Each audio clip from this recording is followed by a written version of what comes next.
সকালবেলায় হাওয়া কেমন খোঁজ নিতে বেরিয়ে পড়েছি আমরা। আর আমরা এই মুহূর্তে আছি পাইকপাড়ায়। পাইকপাড়ায় এখানে একটু ছায়া আছে, চারিদিকে প্রচণ্ড রোদ। এই ছায়ার মাঝখানে দেখলাম কিছু মানুষ চা খাচ্ছেন, তো সেখানে এসে আমরা উপস্থিত হয়েছি। দাদা, এটা কি গো? এটা কি ধরনের সাইকেল? এটার নাম হচ্ছে ব্রম্পটন। ওকে, এটা made in England, travelling cycle, fold করা যায়। তো আপনি প্রতিদিন বেরোন সাইকেল নিয়ে? 50.25 50.25 কিলোমিটার আজকে সকালে। বিশাল ব্যাপার। এই গরমে কোনো কষ্ট হচ্ছে না? সমস্তই অভ্যেস। এই গরমের ভেতরে আপনি যে সারাদিন এটা নিয়ে ঘুরবেন, আপনার কষ্ট হবে না? আমি তো শখে বেরিয়েছি দাদা, প্রচুর লোক খেটে খাওয়ার জন্য ঘুরছে। গরম হাওয়া তো প্রকৃতির খুব আছে। পলিটিক্যাল এখানে দেখুন, এখানে পলিটিক্যাল কিছু না বলাই বেটার। কেন? আমার তো ডেমোক্রেটিক ওপিনিয়ন। ওকে, আমার ভেতরেই থাক। গোপনে রাখবেন? গোপন কথা গোপন থাকবে?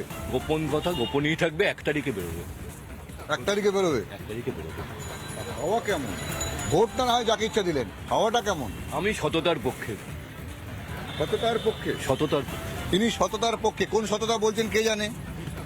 তো আমি আরো যারা বসে আছে তাদের সঙ্গে কথা বলছি। আপনারা কি প্রতিদিন এখানে আসেন? মণিয়ক্ষ ঝিল পার্কে এখানে একটু আড্ডা হয়। আড্ডা হয়? এই আড্ডায় কি কথা হয়? নানা রকম কথাবার্তা হয়, ফ্যামিলির ব্যাপার।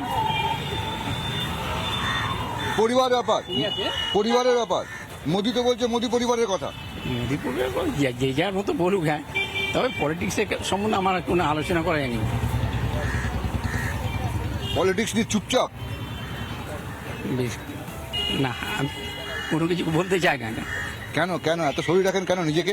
ঠিক আছে, যার মতো, আমার মতো আমি ভোট দেবো। শরীর রাখছে, নিজেকে শরীর রাখছে। আপনিও কি শরীর রাখেন নাকি? শরীর রাখার দলে? আমি শরীর রাখা পছন্দ করি না, কারণ আমরা তো সিনিয়র সিটিজেন হয়ে গেছি। বহুদিন বহু কিছু দেখে এই বয়সে এসে পৌঁছেছি। কিন্তু সামনেই নির্বাচনের দিকে তাকিয়ে আমাদের যা আলোচনা হয়, 10 জায়গা থেকে 10 জন বন্ধু বান্ধব আসে, প্রত্যেকের এক একটা তাদের বক্তব্য শুনি। আমারও কিছু নিজস্ব বক্তব্য আছে, সেগুলোও আমি প্রকাশ করি। সবেতেই সবকা সাথ সবকা বিকাশ। জীবনে আমি এই বয়সে, 70 বছর বয়সে এসেও কিছু দেখতে পাইনি। কিন্তু আমাদের এখানে ভোট একটা নির্বাচন, গণতান্ত্রিক পদ্ধতি, সেটা হবেই।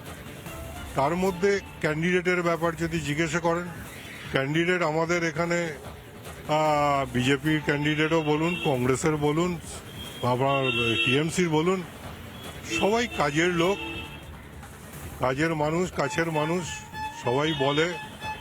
কিন্তু আমরা কোনো কিছুই কোনোদিনই কোনো ব্যাপারে সাথে পাইনি, কাছেও পাইনি।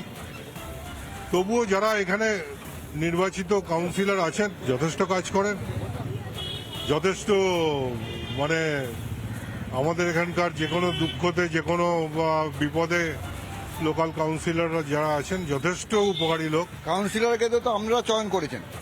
কাউন্সিলরকে সেই জন্যই, এখানে কাউন্সিলর হতে হওয়ার মতো যদি 10 জন থাকে, কাজের লোক তো একজনই। তো সেখানে কাউন্সিলর হিসাবে যিনি এখানে আমাদের মোটামুটি আমরা দিন রাত সবসময় পাই। কাউন্সিলর যে দলে, সে দলে ভোট দেবেন? সেটা তো নির্বাচনের ব্যাপারে, আমাকে এটা কেন্দ্রের ভোট, রাজ্যে থাকি, চিন্তা ভাবনাটা ব্যক্তিগত ব্যাপার, সেটা তো একেবারেই ব্যক্তিগত। এখানে কি একটু এই যে গরম হাওয়া, কষ্ট হচ্ছে আপনাদের? এখানে কি হাওয়া গোপনে গোপনে গরম হয়েছে নাকি? এখানে হাওয়া গরম গোপনে গোপনে হওয়ার কিছু নেই। এখানে মানুষ খুব স্বতঃস্ফূর্তভাবে নিজের বক্তব্যকে পেশ করতে পারে, যার জন্যই এখানে কোনো রকম লুকোছুপির ব্যাপার নেই। আর মোটামুটি এখানকার পরিবেশ বা এখানকার পারিপার্শ্বিক জায়গায় আমরা খুব শান্তিতেই আছি। প্রত্যেক পার্টি আসছে, ক্যাম্পেনিং করছে, আমাদের সাথে প্রত্যেকেরই পরিচয় ভালো, আমাদের সাথে যোগাযোগ ভালো। এখানে গরম, চারিদিকে প্রচন্ড গরম, কিন্তু ইনি বলছেন হাওয়া শান্তির আছে, অসুবিধা নেই। আমি পাশের জনের কাছে যাই, আমি বলবো না? হ্যাঁ, বসুন বসুন, উনিকে বলুন, উনি বলুন। উনি ভালো বলবেন? আপনি ভালো বলবেন না? উনি ভালো বলুন। কেন? এখানেই তো দুটো পক্ষ হয়ে যাচ্ছে, এখানে দুটো পক্ষ হয়ে যাচ্ছে। উনি বলছেন উনি ভালো, উনি বলছেন উনি আমার থেকে উনি ভালো, মানে বেটার একটা আছে, বেটার একটা অপশন আছে। বেটার অপশন সবসময় থাকে, বেটার অপশন সবসময় থাকে। হাওয়াটা কি গোলমেলে নাকি? দেখুন গোলমেলে বলবো কি সেটা পরের জিনিস, কিন্তু যেটা আমার কাছে হচ্ছে এখন যা প্রকৃতি যা দিচ্ছে এরপরে আর কি আর নেওয়ার ক্ষমতা নেই আর আমাদের। যা গরম এমনি পড়েছে, এবার কাকে ভোটটা দেবো সেটা এখনো পর্যন্ত ডিসাইড করতে পারছি না। আপনার ভোট আপনি দিন, কিন্তু হাওয়া কেমন? আমাকে হাওয়া তো চারদিক দিয়ে গরম দাদা, সব দিক দিয়ে, ভোটের দিক দিয়েও গরম, আবহাওয়ার দিক দিয়েও গরম। এবার নিজেকে ঠান্ডা রাখাটাই সবচেয়ে বড় জিনিস, সেটা কিভাবে ঠান্ডা রাখবো সেই আমরা এখনো পর্যন্ত টেস্ট আউট করে উঠতে পারছি না আমরা। নিজেকে ঠান্ডা রাখার জন্য কি খাওয়া উচিত ওনার? কুলকুল তেল মাখা উচিত। হুম। নবরত্ন তেল মাথায় মাখুক, মাথা ঠান্ডা থাকবে। আপনি কি মাখেন? আমি তো তেল মাখি, নারকেল তেল মাখি। ও যখন বলছে গরম মাথাটা খুব গরমের, নবরত্ন তেলটা মাখুক। এই শালিমার তেলটা খুব ভালোবাসেন। হ্যাঁ, শালিমা তেলটা ভালোবাসি, ভালো তেল। বাজাজ আমলা মাখি। এ তো রোদ রোদ বাড়তে, কিন্তু অন্য হওয়ার কথা যে বলছে। দেখুন, প্রথমত হচ্ছে যে উনি যেটা বললেন, আমরা এজেড পার্সন, আমরা চাই একটা ভারতবর্ষ বলুন, পশ্চিমবঙ্গ বলুন, খুব শান্তিতে যাতে আমরা বসবাস করতে পারি, সেই দিকেই আমরা এগোচ্ছি। এটাই আমাদের আকাঙ্ক্ষা, যাতে আমাদের পরের জেনারেশন যারা আছে তারা যাতে মাথা উঁচু করে দাঁড়াতে পারে। ভারতবর্ষের বিদেশে গিয়েও তারা যেন ভারতবর্ষের মাথা উঁচু করে সব জায়গায় দাঁড়াতে পারে, এটাই আমাদের লক্ষ্য। সে যেই আসুক। আপনি একটা জিনিস অবশ্যই আপনাকে মানতে হবে, বিশ্বাস করতে হবে, যে আমরা যেখানে আমরা বেশিরভাগই আমরা ও ছেলে ছোকরা বয়স্ক বৃদ্ধ প্রত্যেকেই সিগারেট বা নেশার একটা পার্সেন্টেজ, মেজর পার্সেন্টেজই আমরা খাই। কিন্তু সব দোকানে কেনবার সময় এটা লেখা থাকে যে তামাক ক্যান্সারের কারণ।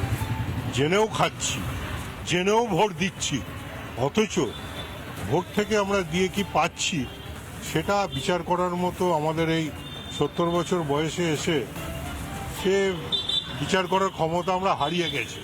কারণ আমরা যারা নিজেরা মোটামুটি এখানে আড্ডা মারি, প্রত্যেকেই নিজের দক্ষতাতে নিজেরা দাঁড়িয়েছি। হ্যাঁ, কে কি দান করলো, দয়া করলো, ভোট দিলে সে দয়াটাকে আবার পাবো কিনা বা রেনু হবে কিনা সেটা আমরা বলতে পারি না। তবে আমরা সিগারেট খাচ্ছি, ক্যান্সার হবে জেনেও খাচ্ছি, ভোট আমরা দেব। আমাদের নিজস্ব সেটা ব্যক্তিগত ব্যাপার। আমরা যারা আড্ডা এখানে মারি কেউই এ ব্যাপারে কিন্তু জিজ্ঞেস করে না তুই কাকে দিবি, তুই কাকে দিবি। প্রত্যেকে শিক্ষিত, প্রত্যেকে নিজেরা নিজেদের বিবেচনার উপরে আমরা। একটা অন্য ধরনের ফিলোসফি বললেন, জানি ওটা খারাপ বা ওটা ভালো, কিন্তু আমরা দিচ্ছি, আমরা ভোট দিচ্ছি, আমরা ভোট দেব, ভোট ওনারা দেবেন। তো এই অবস্থায় দাঁড়িয়ে একটা অন্য ফিলোসফি পেলাম, অন্য দর্শন পেলাম। হাওয়া কেমনে, এটাও একটা কিন্তু পাওয়া। তো আমরা এই ধরনের খবর আরও থাকবো, প্রতিদিন আমরা হাওয়া কেমনের খোঁজ নেব। খুব গরম হাওয়া আজকে, ভোটের হাওয়া কেমন সেই খোঁজও নেব। তবে এখন অন্যান্য খবর, একের পর এক ব্রেকিং নিউজ যে আসছে, আমরা সেই খবরে থাকবো।